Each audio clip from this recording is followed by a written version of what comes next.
Headlines in the NFL. Boy, do we have some good ones here. And by the way, the biggest headline is 3 games on Thanksgiving Day. Now, hey, look, maybe they're not the best games. Maybe the worst game of the day is the one right where you sit down and eat your turkey dinner and watch the Dallas Cowboys and the New York Giants. But that doesn't mean we have topics to talk about to get you fired up. And we will have action tomorrow on Thursday, no doubt about it. The question here, one of the bigger ones, Aaron Rodgers. Well, Don, he doesn't play on Thanksgiving Day. He's always in the news. He's playing terrible football on a terrible Jets team. And now it comes out, Dubsy, as he talked to Pat McAfee and goes, I haven't told anybody who I want to play for next year or what I want to do. And I think I can speak for Jets fans right now, like speak the lingo.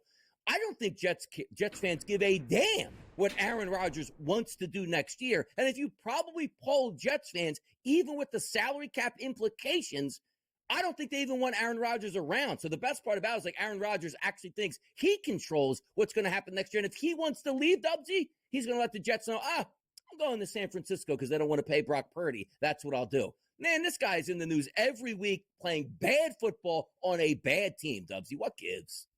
I can't stand it, Donnie. And to make the comparison, this will be like the drunk cousin who comes over for lunch at Thanksgiving. He arrives drunk and he leaves even drunker. He's saying all the wrong things. He's upsetting everyone. And once he leaves out the front door, you're thinking, why'd we invite this guy? Didn't we go through this last season? I cannot stand the carry on, Donnie. They've got to move on from Aaron Rodgers. It's been an absolute disaster. He's so full of himself. He's ruined the locker room. He's brought in all the bits and pieces that he thought could make this thing work.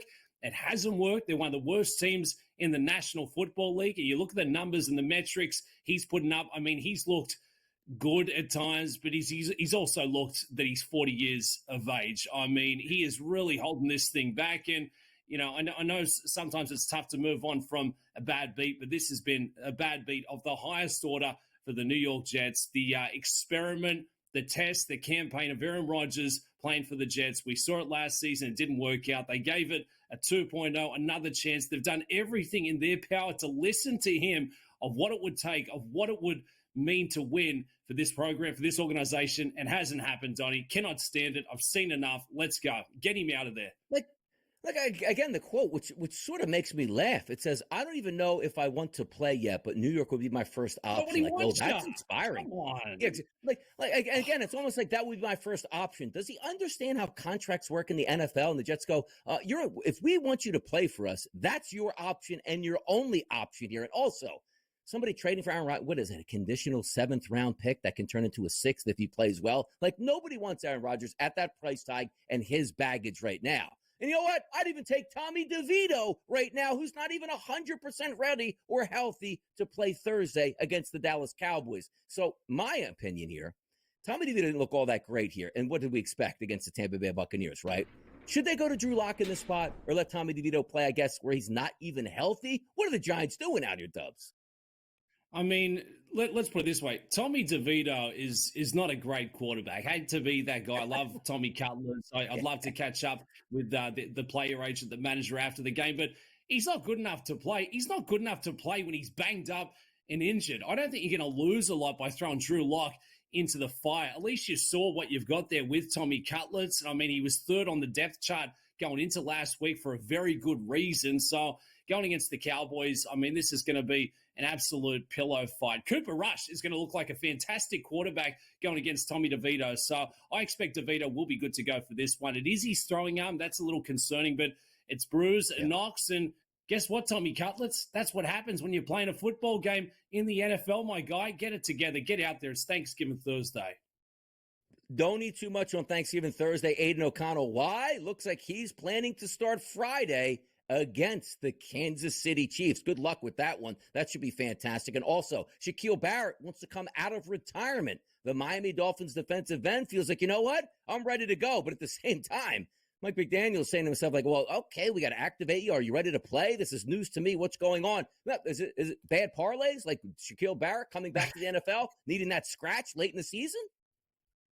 I mean, 2-time Super Bowl champion. He's got that experience. But, Donnie, something doesn't add up about this one because he was ready. He was ready to go coming in to the preseason, and then all of a sudden saying, "Nah, I'm not feeling this." I think he's only 32 years of age, so it's not like he's 36, 37, 38. He's still got some juice left in the wheels there. So really don't understand this one for the Dolphins.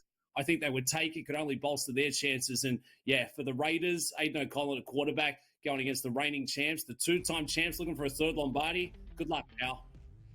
I always love the guys. I'm retiring to spend more time with my family. Oops, I don't want to spend more time with my family. Get me back in the game, people. More NFL talk next. Hour one down, hour number two now officially underway. That was a fast-moving hour, hot topics and a lot of fun. And don't you worry, hour number two, we got it settled in. By the way, Dubsy, it is the Wednesday before Thanksgiving, which is typically a big party night.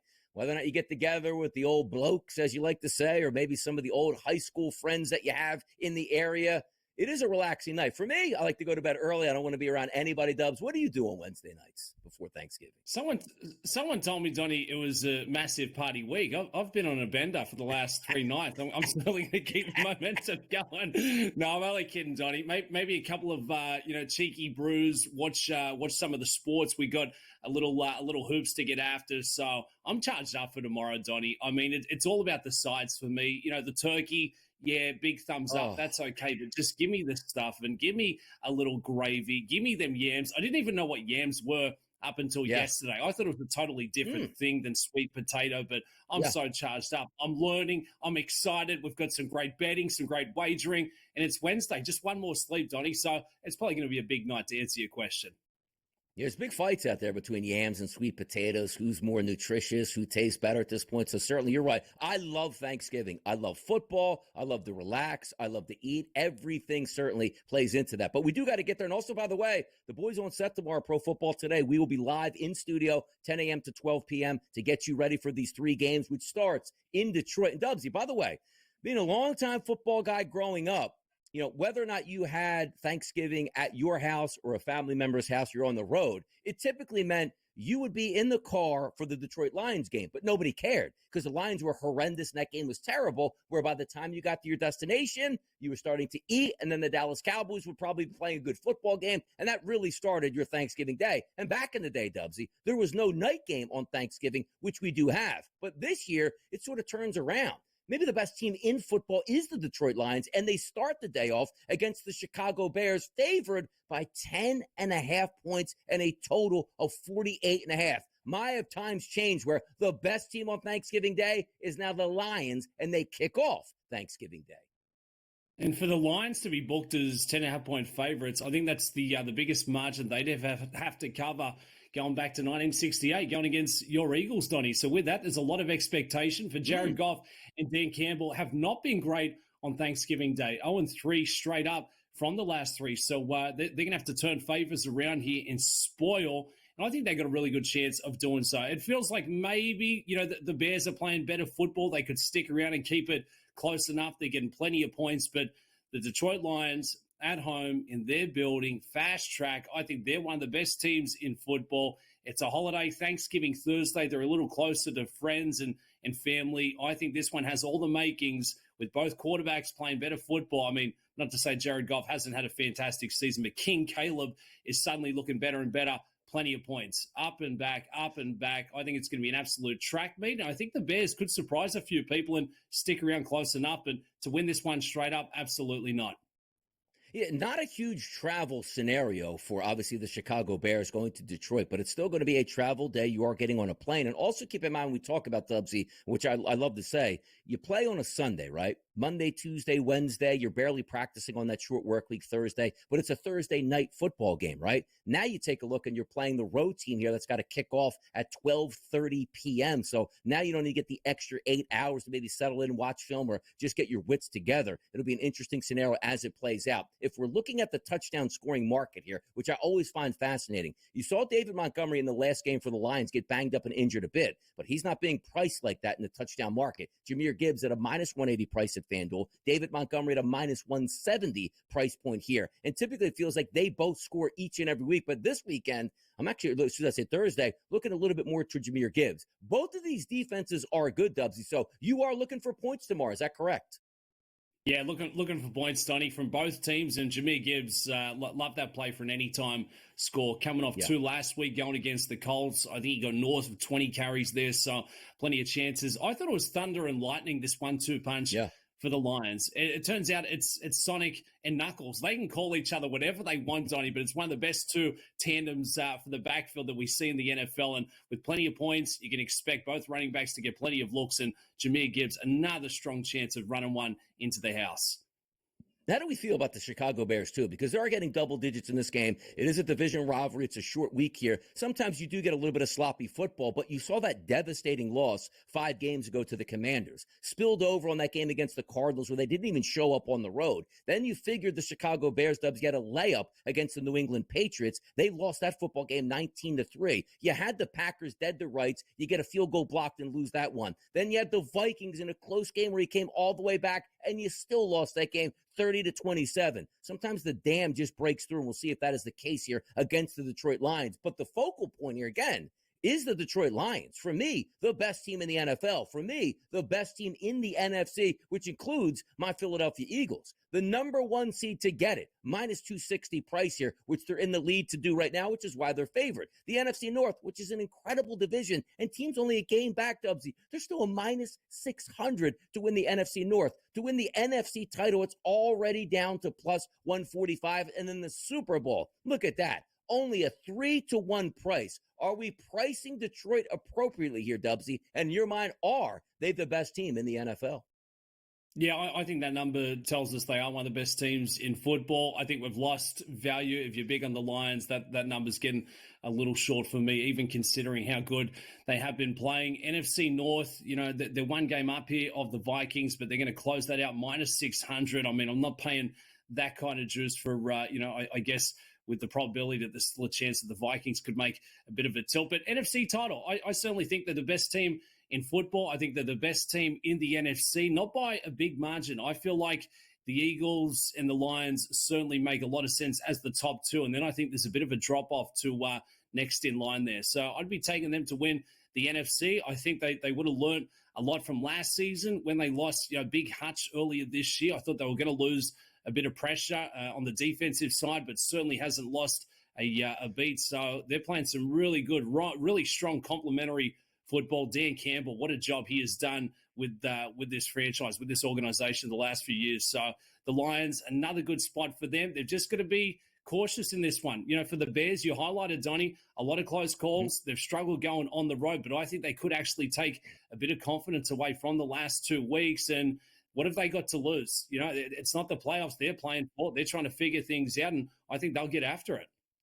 Yeah, and you know what? The way this plays out in the NFC, because you figure right now it's between the Philadelphia Eagles and the Detroit Lions, who's going to get that number 1 seed. Both teams have some tough games, but I do think the tougher schedule is actually with Detroit. But I do think Detroit is slightly better than the Philadelphia Eagles. They'll play the Bears at home, double-digit favorites. They should win. They then get the Packers at home the following week, which is a monster game in the NFC North. They get after that, but it is still a home game, and that's the Buffalo Bills, which would be a tough one. Then they go on the road 2 of the last 3 games at the Bears, which, again, outdoor division rival. Then they go at the 49ers, which we might think might be dead and buried at that point. But when you look at the NFC West, Dubsy, they might be playing that all the way through at a much-needed game for the 49ers. That'll be a road one. Then they finish up at home against the Minnesota Vikings. Conversely, if you're looking at the Eagles, they have a 10-bell test this weekend at the Baltimore Ravens. But then they get the Panthers at home, the Steelers at home, at the Commanders, Cowboys, and Giants at home to end the season. This is going to be one that goes all the way down. As we sit right now, and I continue to say, I think the Lions are the best team, and I think they're going to have that number 1 seed.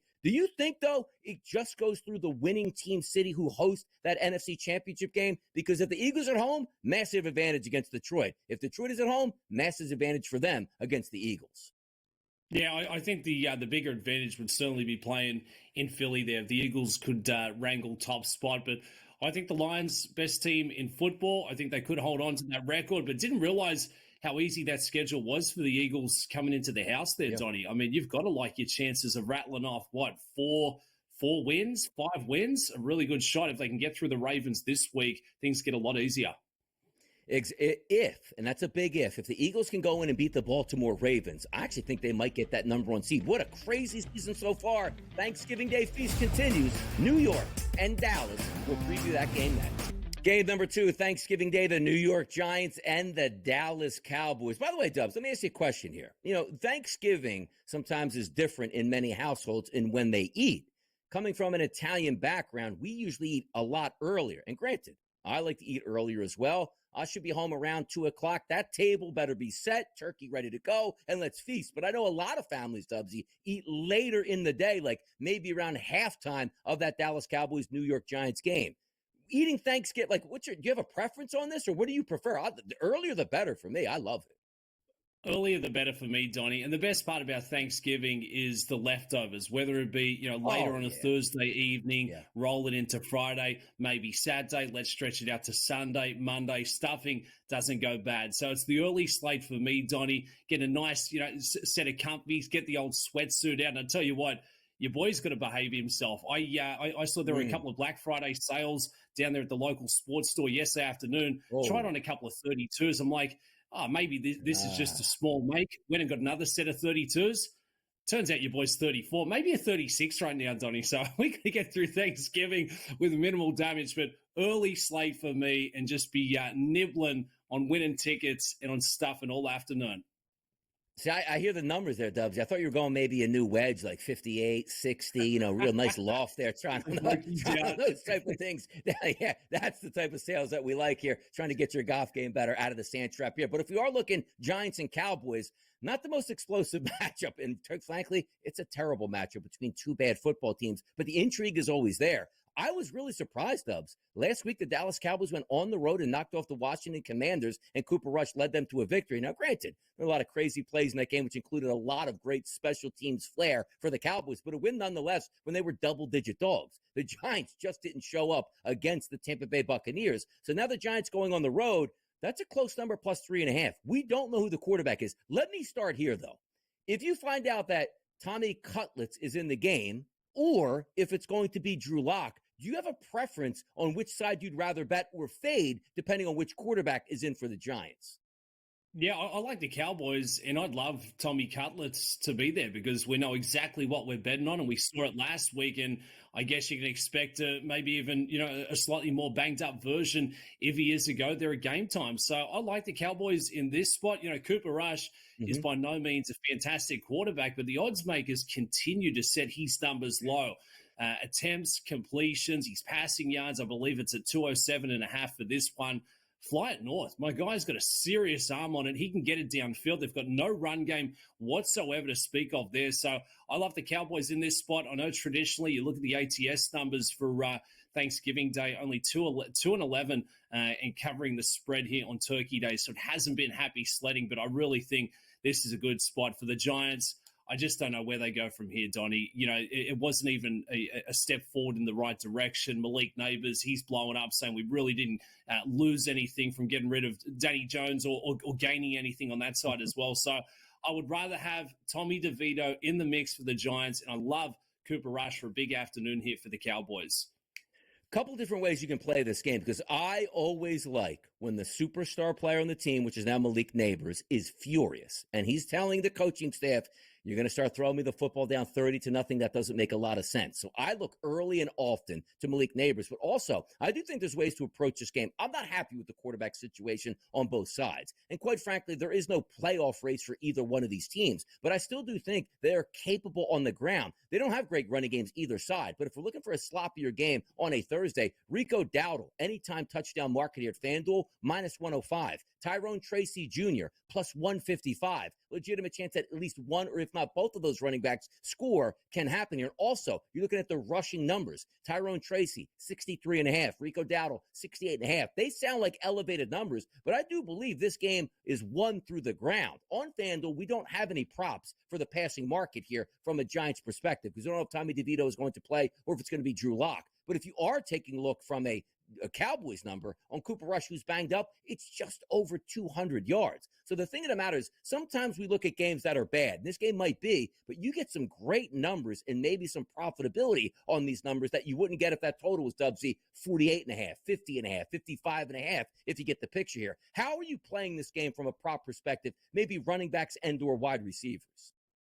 I think, I'm obviously big on the chances of Cooper Rush having a big game here. 19.5 completions. I love the overs at 207.5.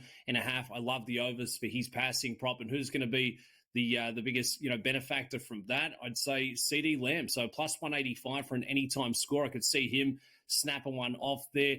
I think Rico Dowdle, certainly going to be that guy once they get close to the house, minus 105, so you get very close to even money. And you could probably correlate that into the Cowboys getting off to a fast start in their building, plus 390 for the first touchdown scored there from Rico Dowdle. So as you highlighted, Donnie, it's not the most exciting game of where both teams currently sit for their seasons, but I think there's some great wagering to be had, and that's what we can expect. The odds makers not projecting to see a lot of points, so a lot of these props and a lot of these lines moving further south, but I think there could be a couple of individual standouts, and Malik Neighbors certainly the loudest dog in the room after that loss last week. So let's see if he sees a bit more attention early in this one for a productive Thursday.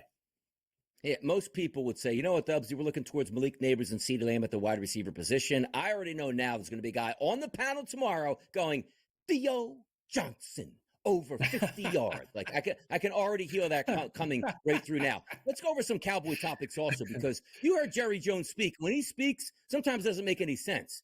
He's telling the public, you might want to get ready. Mike McCarthy extension might be incoming here. How about that talk process? Oof. What's that based on, Donnie? Has he invited him to Thanksgiving lunch and it's too late to cancel it?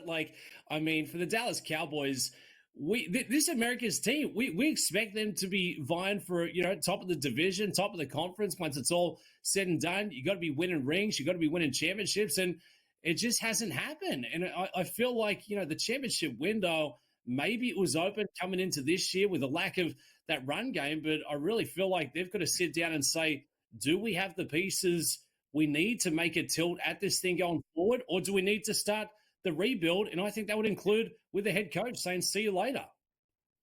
Does anybody walk the plank after this game? Mike McCarthy, Dable on the other side, general manager's getting fired. You know who's not getting fired? Jerry Jones. He's going to be sitting up there fat and happy watching this game. Let's get to the game of the night on Thanksgiving next. Oh, yes, Thanksgiving night. Many people are going to be tucked in the bed. Oh, the tryptophan is hitting stuff, just looking to get out early on Black Friday. By the way, let's start here, Dubsy, on Black Friday.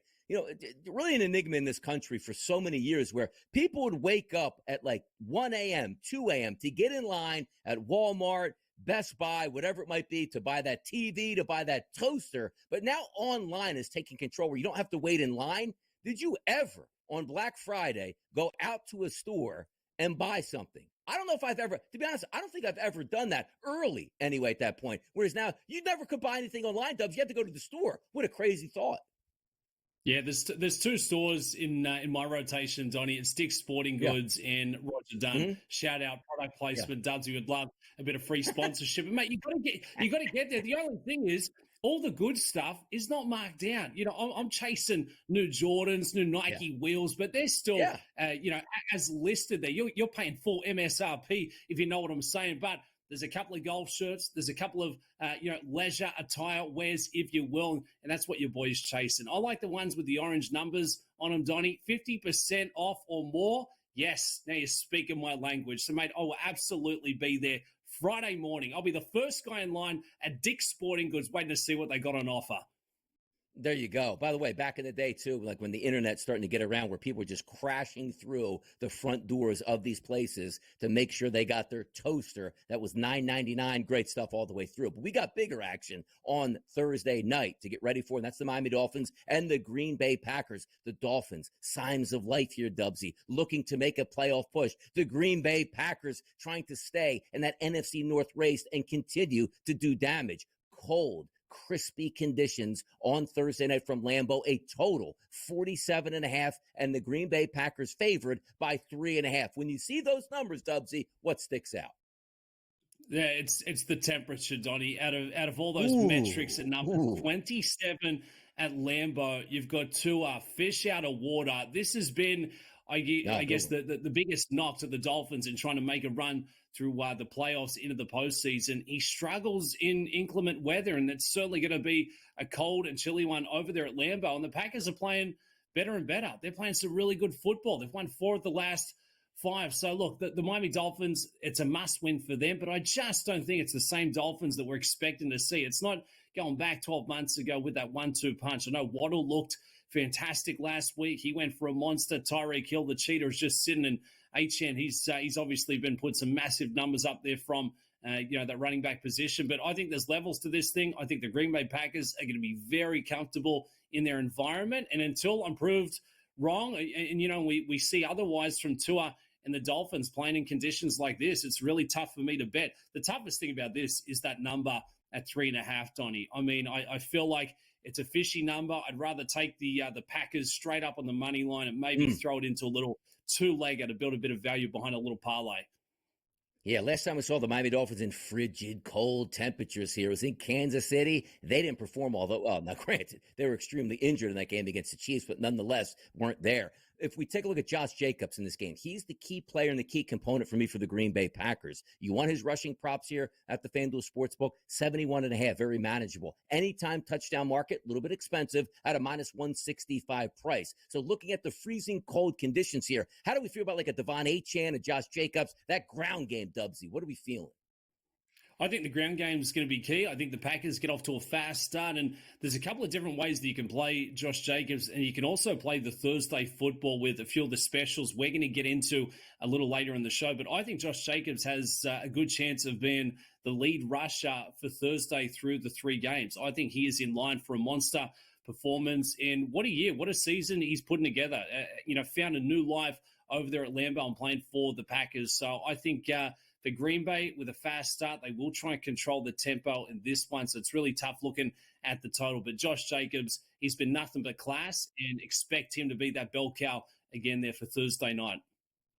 Fantastic. And again, that breed this year of free agent running backs going to big time teams here, like Jacobs goes to the Packers, Barkley goes to the Eagles, Derrick Henry went to the Baltimore Ravens. They've been absolutely stupendous. But you're right about this. The one interesting part about this game for me is, yes, it's going to be cold weather.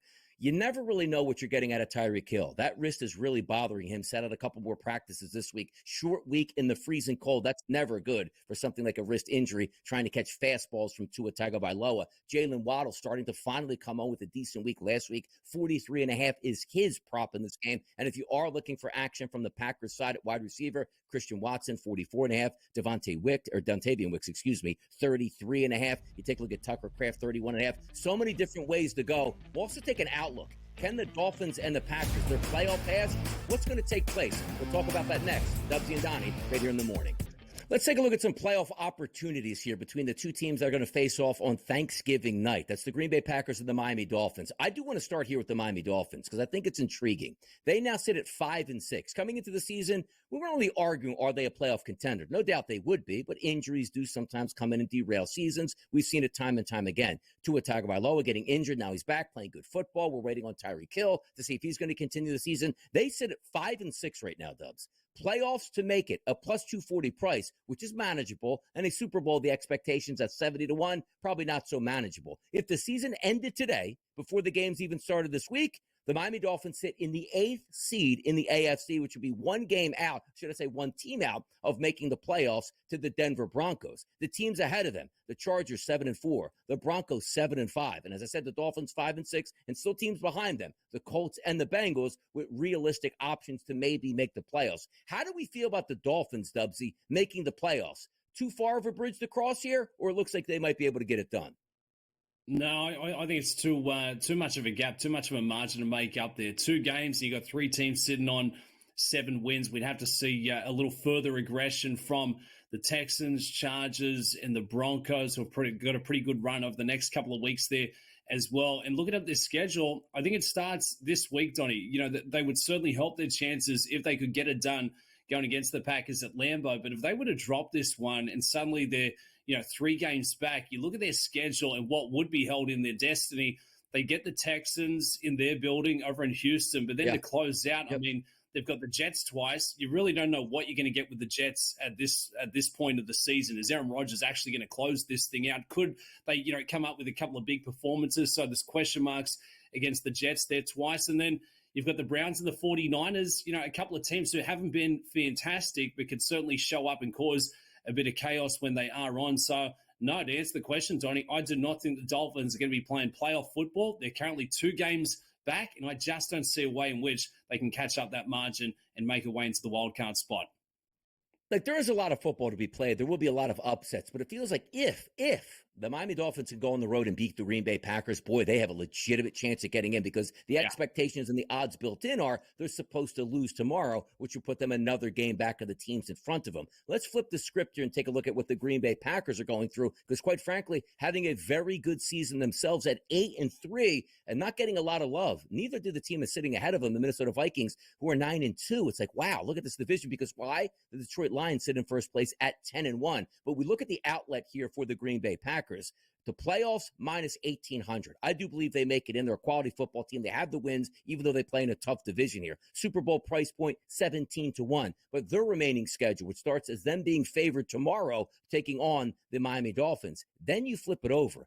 At the Lions, tough game. At the Seahawks, tough game. The Saints fired their head coach playing better football, but they do have them at home. At the Vikings, tough game. And the Bears to end the season, which will be a division rivalry here. So the thought process for me is I don't think the Packers will factor into the NFC North race, which I do think Detroit is going to end up winning that. But the Packers are so interesting to me, Dubs, as getting a wild card spot. Nobody's going to want to play the Packers as a wild card team in the playoffs.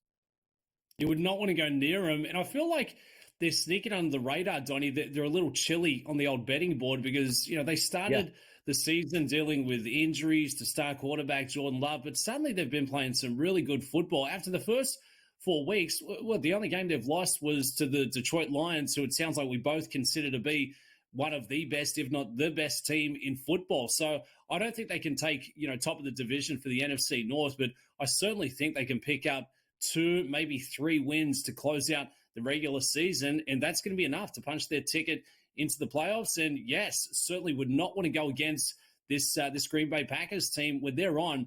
I mean, Josh Jacobs, career best season. Jordan Love, I mean, he's one of the best quarterbacks when he's cooking. And some of these wide receivers, have looked strong there as well, notably in Christian Watson. Still plenty of upside. So the Packers is not a team that you would want to square off against going through the playoffs, and I think they'll find a way to make it in there.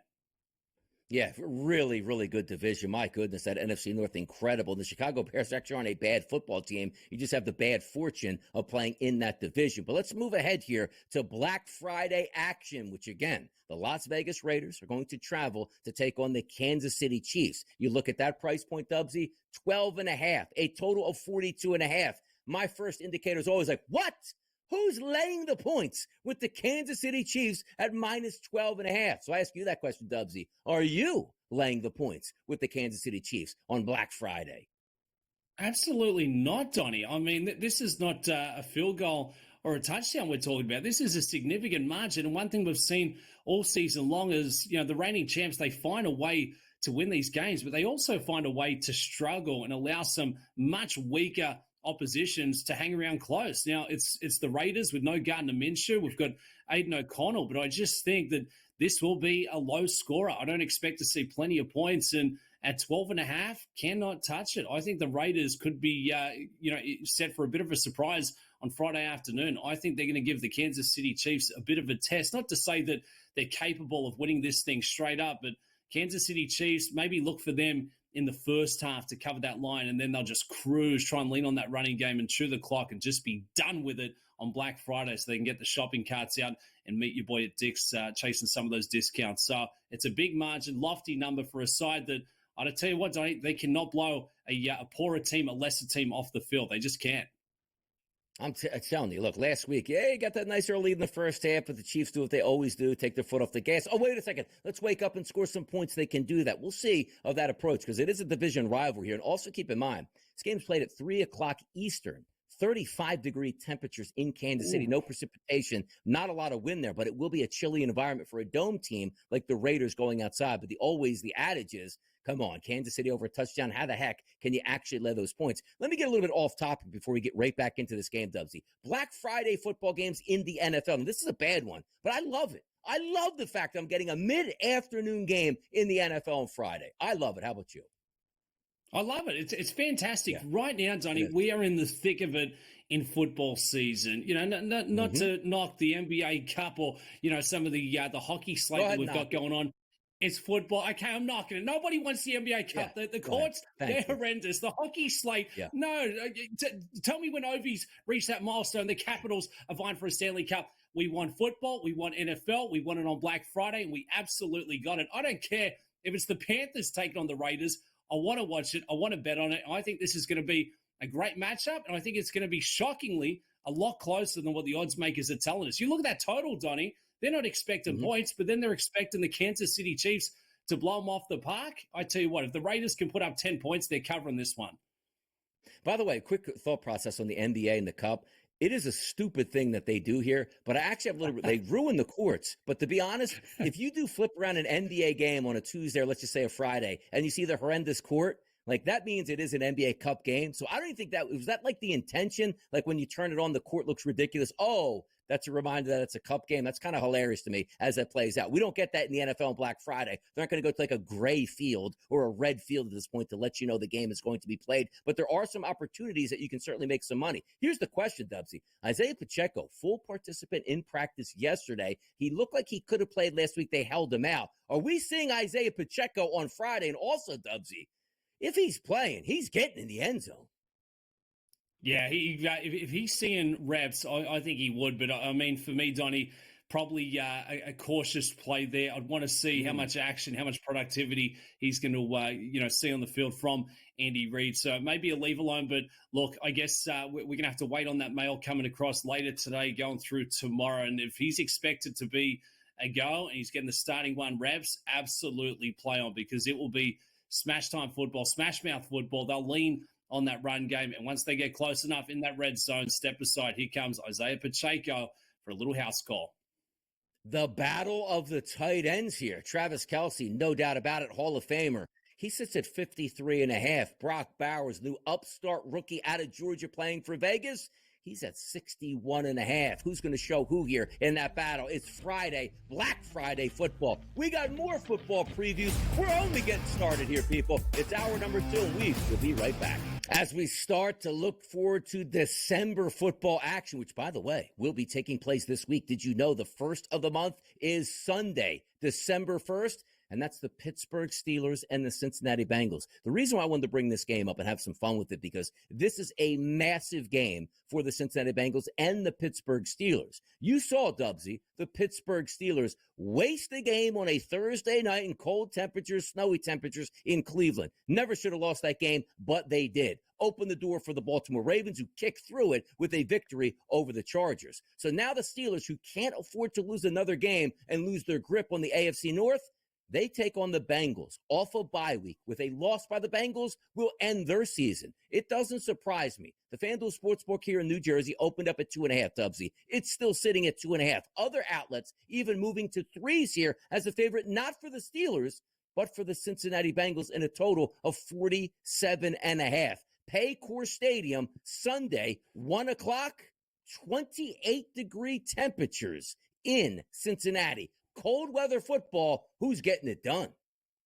I hope the Steelers and Danger Russ have thawed out from what we saw going against the Browns in that snowy conditions. But I feel like, Donnie, I've said the same thing for the last month here, joining you on a Wednesday. This game is a must-win for the Cincinnati Bengals, and you cannot go against Joey B. They're 1-4 playing in Cincy. So the home record, it has been atrocious. But you look at the last couple of weeks, and they've gone against some really good football teams. The Ravens, the Chargers, they're putting up plenty of points. Joey B's had, I believe, 12 passing touchdowns in the last 3 weeks. So he is really doing everything he can to get the Bengals moving in the right direction to keep their playoff hopes alive. And I think there's levels to this thing. You know, I know the weather's obviously going to be a tough assignment for both teams, and they're both well suited. They've had a lot of practice playing under these conditions, but I'm just a little cautious that the Steelers are going to struggle to go north of, 17 points. I really don't think they've got 3 touchdowns in them. And if you look at the Bengals,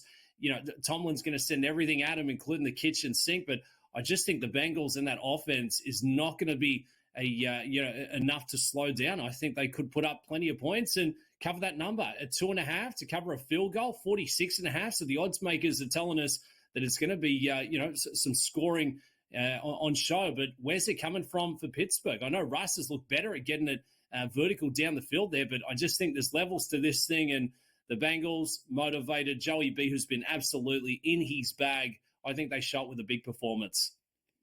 No, I do think they do as well. And also, you take a look at Joe Burrow listed at 249.5 as a prop in this game. Russell Wilson at 224.5. No running back props listed or wide receiver props, even though I just told you it's going to be cold weather. No precipitation in the forecast. Light winds there. So I do think we get some scoring. 46.5 in the Steelers game. Sometimes you take, I don't know if I want to do that. If you do press the Steelers to score, they will score. Like you saw that fourth quarter against the Browns in the snow. They scored 4 combined touchdowns between both of those teams. So I'm looking for an over, but I agree with you.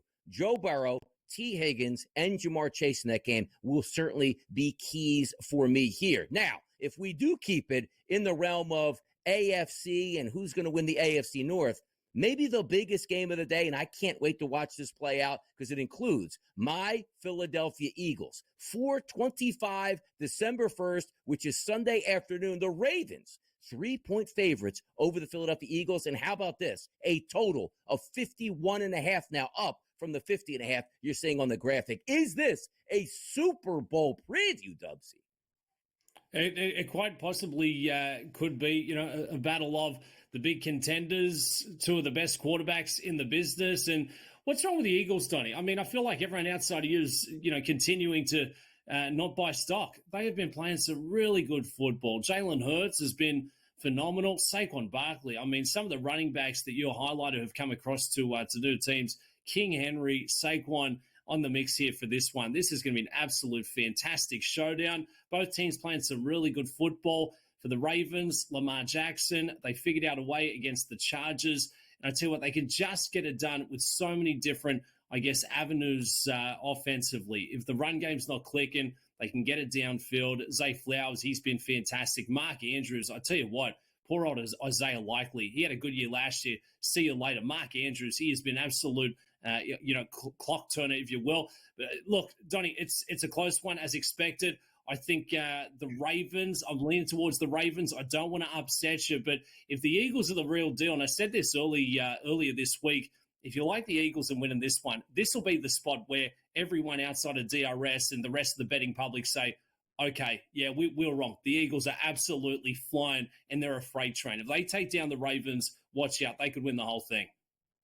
Again, Sunday afternoon, Baltimore in the Charm City. Kickoff temperatures around 30 degrees, no precipitation, and winds around 10 miles an hour. And the reason I bring that up is usually you see cold weather temperatures. You shift to December. It's time to run the football. No 2 better backs designed for this experience than Saquon Barkley and certainly Derrick Henry. You take a look at the total yards for Barkley, 1,649. You look at the total yards for Derrick Henry, 1,421. Combined touchdowns between the two, 27. MVP odds, drastically different though. 7-1 price for MVP for Saquon Barkley, 100-1 price here for Derrick Henry. Offensive Player of the Year odds, it looks like, which was once Derrick Henry's award, has completely shifted to Saquon Barkley at -320. Offensive Player of the Year here for Derrick Henry at a 3-1 price. Let me ask you this. If I gave you one back in this game, total yards and touchdowns combined, which one are you taking here?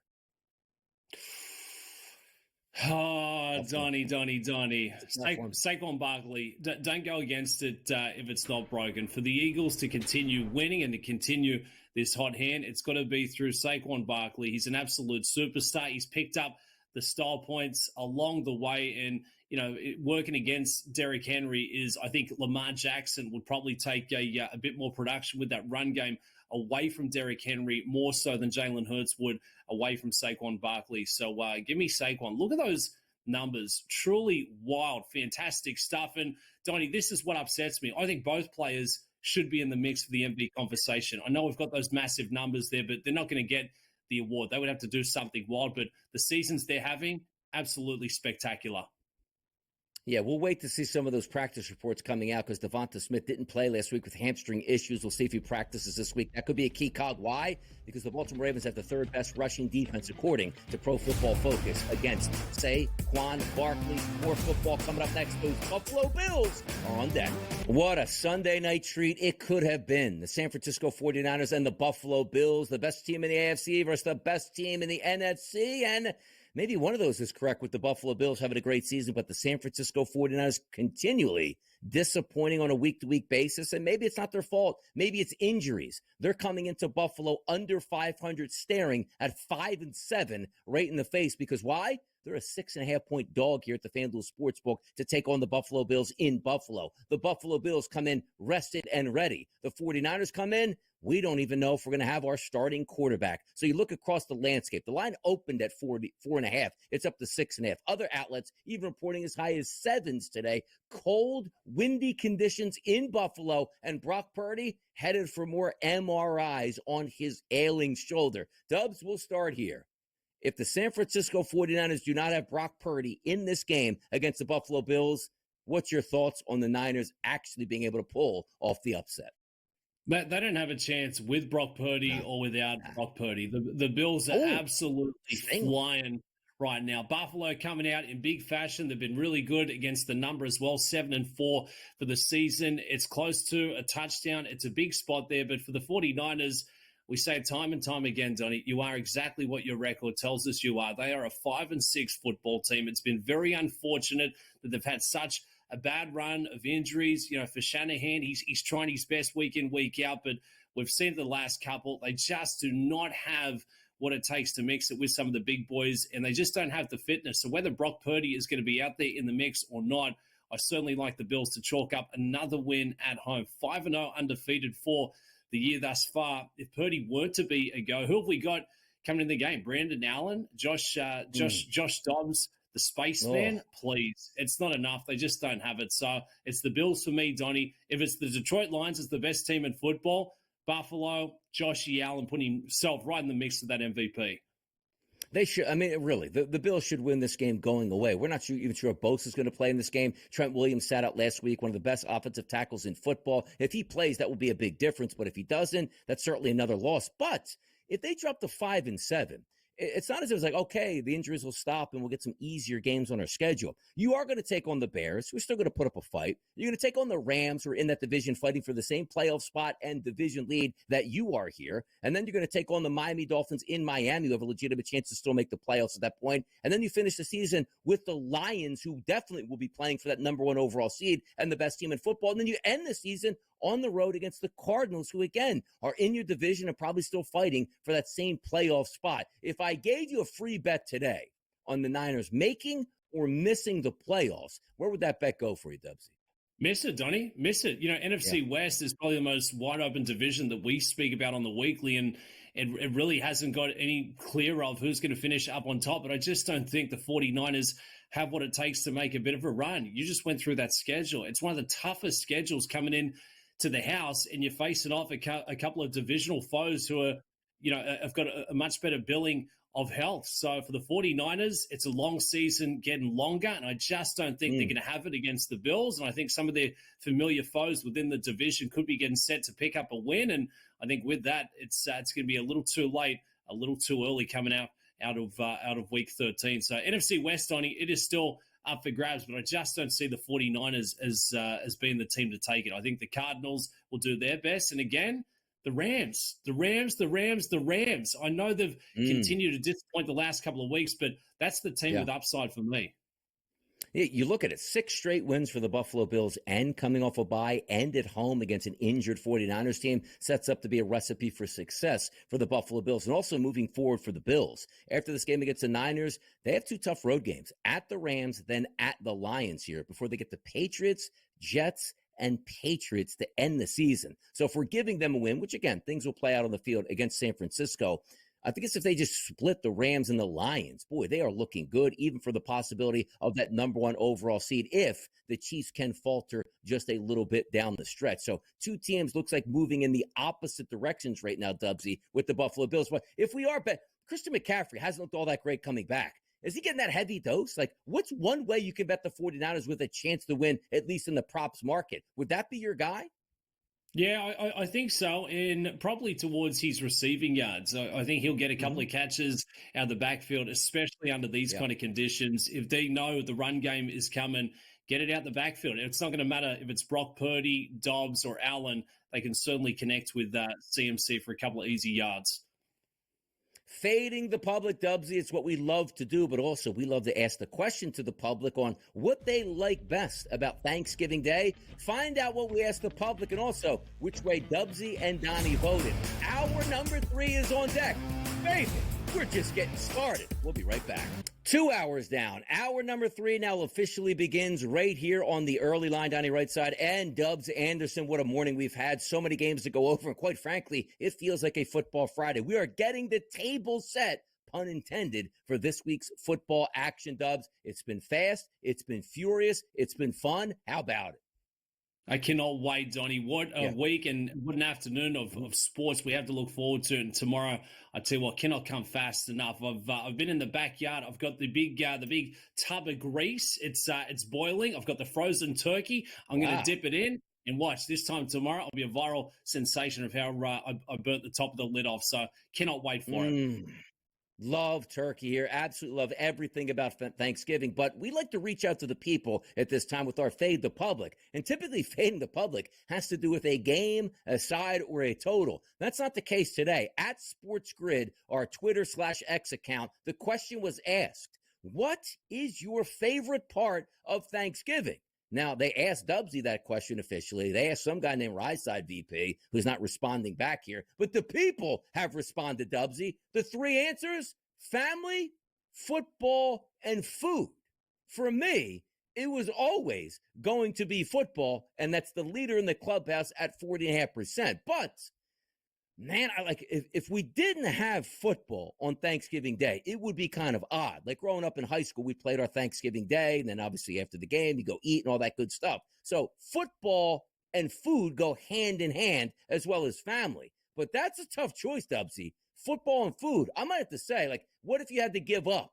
I might have to give up football for the day, to be honest, at that point, and eat food. But I voted for football because I love football and I'm a junkie. It's all twisted over here, Dubsy. Which way did you go?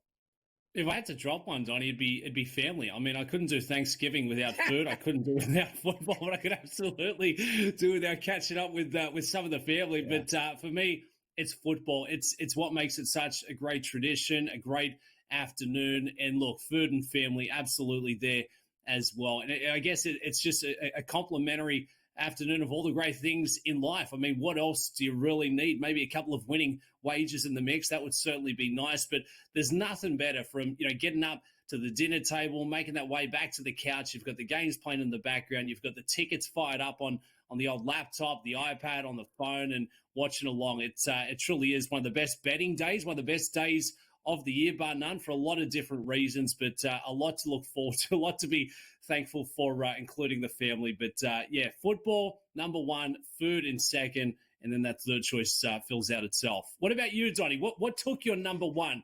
Is it football first out of the Fs?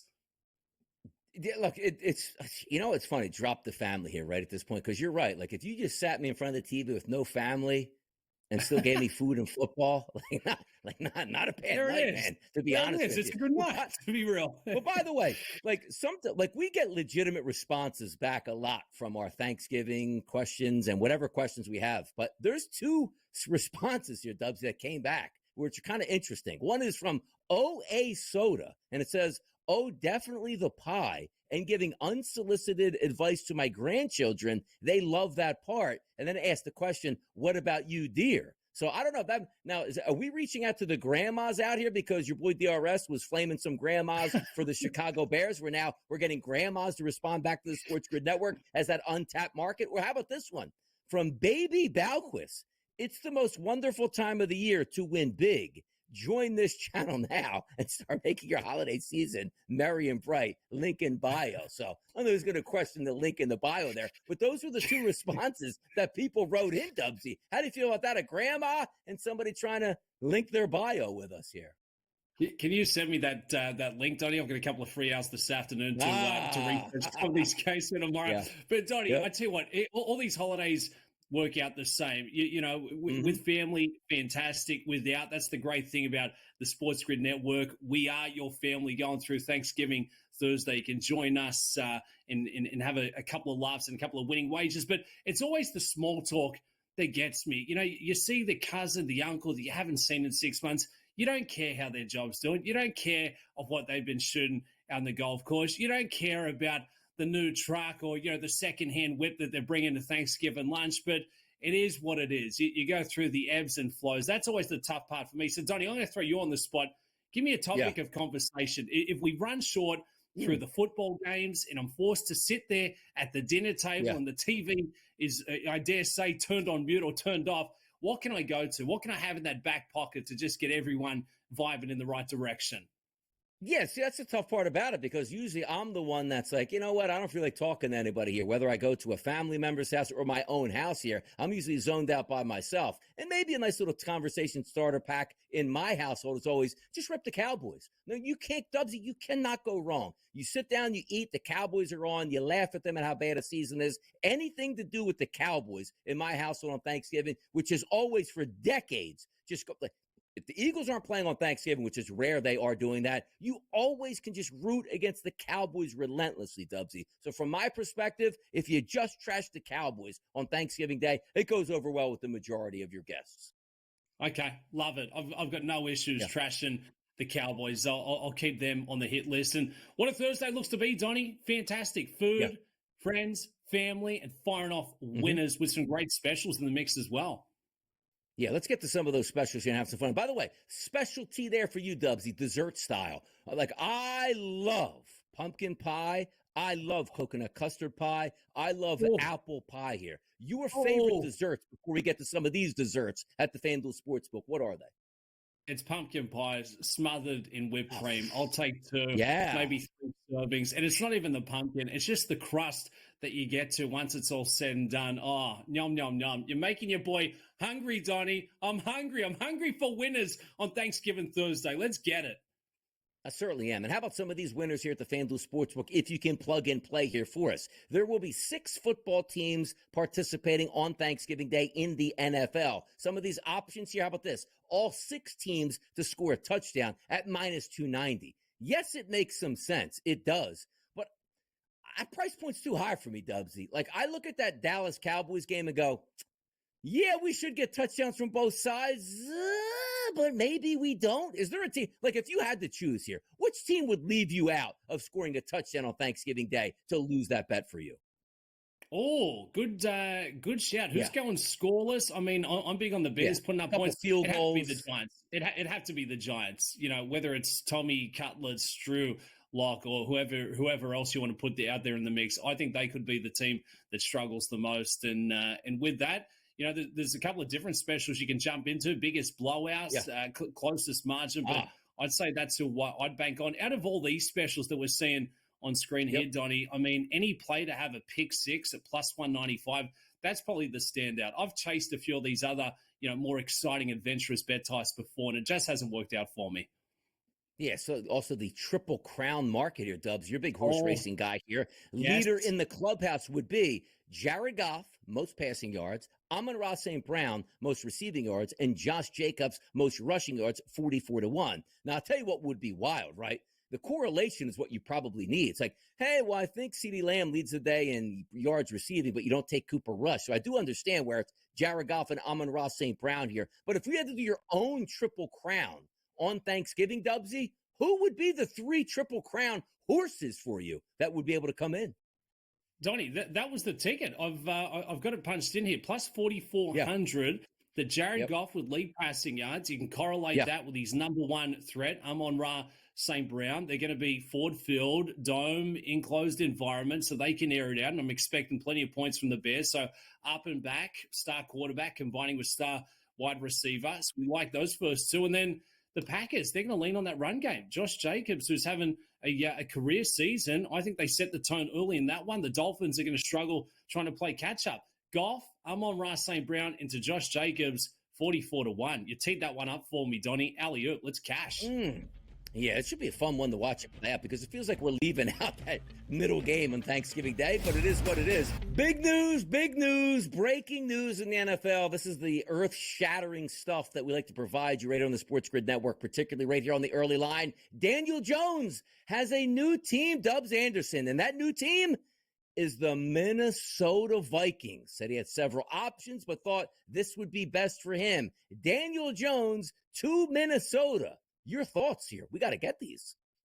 Wow, monster. I mean, for Danny Dimes, obviously didn't work out there for the Giants, but the Minnesota Vikings, I thought they've already got a couple of pretty strong quarterbacks. One young fella they're waiting to come back in for next season, but I guess it's a good addition. It gives them a bit of depth, and they're certainly right in the hunt for making a bit of a tilt through the playoffs. So for Danny Dimes, fantastic. I feel like he's a good guy. He's not a good quarterback, but happy to see that his career will move on in the National Football League. So well done to the Vikings. I mean, if you're a Minnesota fan, Donnie, are you excited by this news? Like, are you jumping up and down here early on a Wednesday?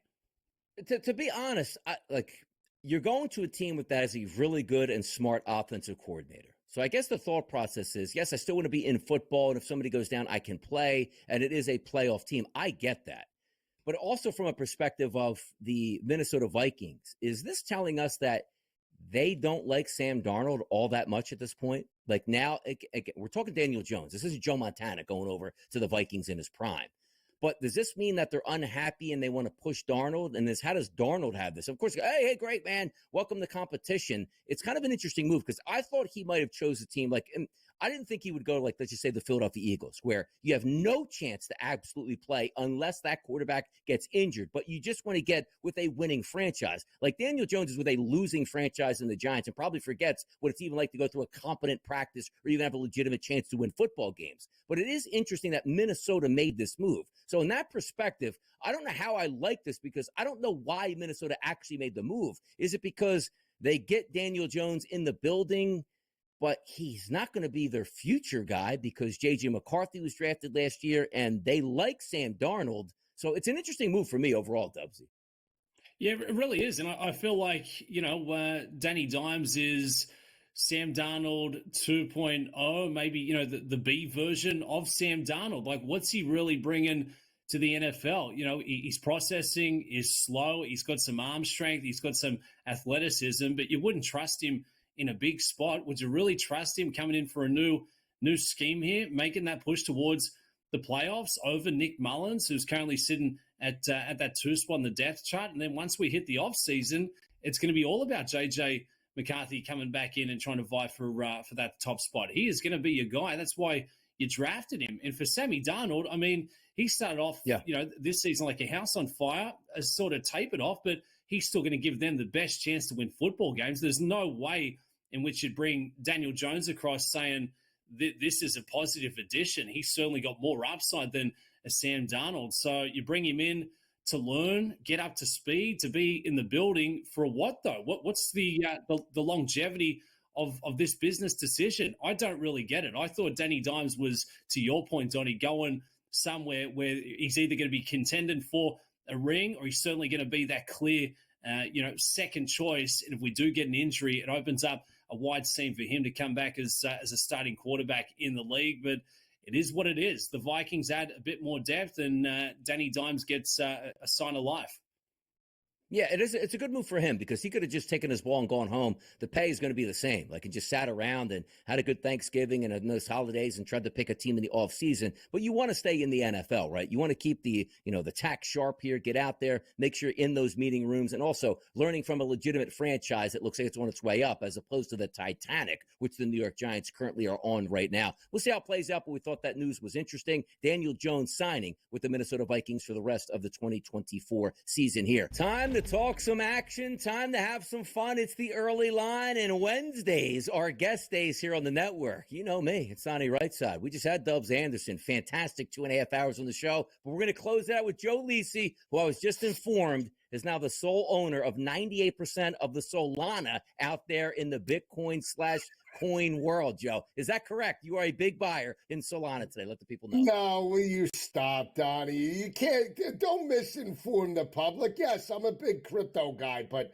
not Solana. I have my hands in other stuff right now. You're crazy. You're absolutely nuts. No bagel for you tomorrow. No bagel. The bagel. Look, I better not have a bagel on the NFL card like I did the other night because Herbert absolutely buried me, Joe. But I got back into the market last night in the NBA, and college basketball was profitable, and the boys will be live on set tomorrow. Make sure you do not miss out. 10 a.m. to 12 p.m. Eastern, Pro Football Today, getting you ready for Thanksgiving Day, which starts right now, Joe, as we get into it. the Chicago Bears and the Detroit Lions. I always tell this, like we're in the same age bracket where usually you're going to family. Hey, the Lions game's on. Nobody cares about that. We just want to show up. We want to get some appetizers. We want to eat a little bit, and then we watch the Dallas Cowboys game. But they're 10.5-point favorites over the Chicago Bears tomorrow, 48.5 as the total. The Bears on a losing streak, the Lions on a winning streak. What gives on Thanksgiving Day in this one?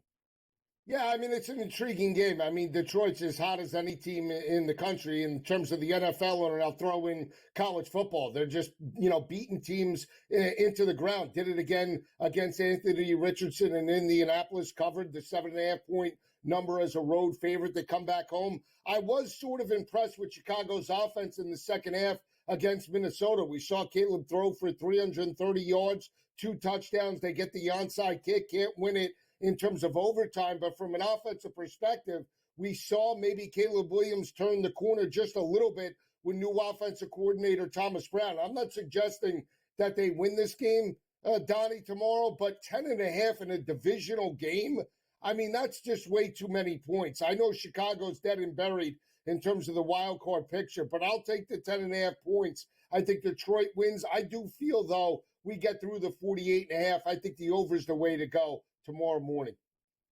Interesting, too. You take a look at Amon-Ra St. Brown, listed as questionable with a knee injury. Didn't practice Monday, which, again, most players aren't going to really practice, nor have teams that practice, just an estimated of what they could possibly do. Got in limited on Tuesday. Are we having any worries here about David Montgomery, who left the game last weekend, now coming in with they did not practice on Monday, light practice on Tuesday? Does that mean green lights here on Jamar Gibbs? How do you play that running back situation for the Lions? Yeah, I mean, for me, if Montgomery's banged up, I'm not gonna push the envelope in terms of tomorrow on a short week. It's all Jahmyr Gibbs on the ground and in the receiving game as well. Maybe taking combined total for Jahmyr Gibbs, 110, 125. I don't think is out of the realm of possibility, especially when we saw Aaron Jones have some success in the first half against that Chicago defense last week. So I think that's the way to go. And then again, Jamison Williams and the secondary wide receivers should be able to eat on that defense. Look at Jordan Addison and the day he had in terms of Sunday in the win. Just a huge performance. Yeah, no, I'm looking forward to that game. I think it has some intrigue there, and certainly from an anytime touchdown market, Jahmyr Gibbs, even though he is expensive in this game, probably going to find pay dirt. Joe, let's shift it over to the second game of the day. That's the New York Giants traveling down to take on the Dallas Cowboys. FanDuel Sportsbook currently right now, minus 3.5-point favorite for the Cowboys, 37.5 as a total. Cooper Rush a little bit banged up. Tommy DeVito said he's not 100%, but does want to play. Let me ask you this question. If DeVito does play, the line is at 3.5. Let's just say he doesn't, and Drew Lock plays in. I'm telling you right now, I could get caught up in taking low price points on Drew Lock if he does start this game, but it looks like DeVito is going to be trying to play. In your mind, who should be starting for the New York Giants this week on Thursday? Well, if DeVito's banged up and watching that performance in terms of play out against Tampa Bay, I would go back to Drew Lock, right? Drew Lock was the second quarterback to back up to Daniel Jones. Didn't get the opportunity last week. If DeVito is banged up, give the keys to the bus to Drew Lock. You can't do any worse than what you had this past Sunday. They basically had 50 yards by halftime. They put up yards in terms of garbage time after they trailed 30-0, but I'm with you. If Lock is in there, I want to jump on the Giants side more so than the Dallas side. I will say that Dallas hasn't won a home game yet. This is the perfect opportunity to get one under the belt, but I can't take, lay the 3.5 with Cooper Rush and that team right now. I would take the 3.5 with the Giants. The question is, Donnie, no matter who starts, can we get through the 37.5? I'm not so sure. No, and that's why I want to look at the running back market. So if I get, because I think Tyrone Tracy has some good results. I also think Rico Dowdle has a chance to have some good results. He had some against Washington this past week. Tracy was okay, but they were getting blown out. So how much of a running game can you have? 63.5 is Tracy's prop number. Dowdle 68.5. If I gave you one running back to get through his number, which one gets through his number on Thursday? I think it's Dowdle, 68.5. I probably would alt him to 80+ because, again, this is the perfect opportunity to get a home win. I think Jerry Jones wants that. I think the Cowboys want that after their emotional win on the road against Washington as a 10.5-point dog against the Giant defense that got absolutely abused by Bucky Irvin and the rushing attack early on, and then Baker worked off a play action. So I think it's Dowdle or bust for me tomorrow. How about that? Yeah, we'll see. It's not the most exciting game, but anytime, as we like to say, you have that low total, there are some chances to bust through some low ceiling points here, and we'll see if we can grab those, but also keep it on the eye on who's going to be that starting quarterback tomorrow. Will it be DeVito? Will it be Drew Lock? As an organization, they apparently don't want to play Drew Lock, so as long as DeVito's like, yeah, I think I want to play, they'll probably let him play. Dolphins, Packers, Joe, tomorrow night, ice cold conditions at Lambeau.